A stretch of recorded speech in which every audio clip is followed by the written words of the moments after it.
See, so often in the last few decades, psychologists and other people who are well-meaning have told everyone, you're okay the way you are. You should feel good about yourself. It's like, I think that's a terrible message for young people, especially young people. It's not a great message for anybody, but it's especially bad for young people because many young people are suffering from, say, a crisis of meaning and purpose. And if you tell them, well, you're okay the way you are, it's like there's no direction for them. What you tell young people is, look, you know, you're young and you're making mistakes and you don't know what you're doing exactly, but there's something to you, man. If you could tap into the potential that lies within you, let's say, if you could take on a noble attitude towards the world and work to rectify suffering and to constrain malevolence, God only knows what you could become.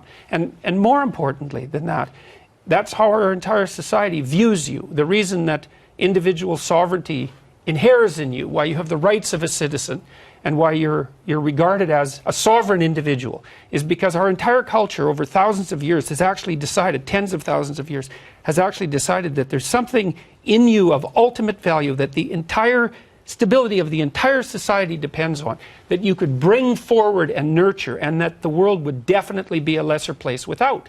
That's way better than you're okay the way you are. Right, I think people agree with that. But let's just get specific. So let's just put it in terms that relate a little bit more to our sort of daily political discussions. Let's say, you know, there's issues that people get concerned about, immigration and the economy and jobs and education. What does... I just want to make sure I'm getting this right. You're saying, well, those things are going to be problems. They're probably going to go bad as well as badly as well as go well. But never mind all that. Never mind what happens in Congress or with the presidency, whatever. You can take responsibility for your life right here today by doing what sorts of things? Well, one of the things that's become somewhat of an internet meme, and people have made all sorts of jokes about this, is that I've suggested, sort of tongue-in-cheek, but not entirely, that people stop protesting and start by cleaning up the rooms. And you know, it's not something that's really any different than your mother probably told you endless dozens of times. But the thing is that, especially if you live in a disordered household, it's actually not that easy to put your room in order.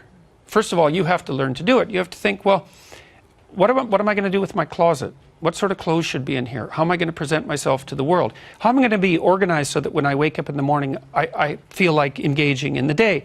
How do I set up my room so that when I walk in, it's the sort of place that brings out the best in me? How do I put necessary order in this small area, which I have right in front of me? It's like, well, it's good practice to do that.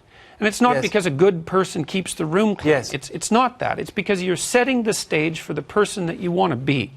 And this has caught fire to some degree, this idea, because I'm taking this simple concept, which is, well, you should clean up your room, and saying, well, no, you don't exactly understand, is that you have a little bit of reality right here in front of you, and it's been granted to you, and you actually have some control over it. This is what I think is really, I love that, because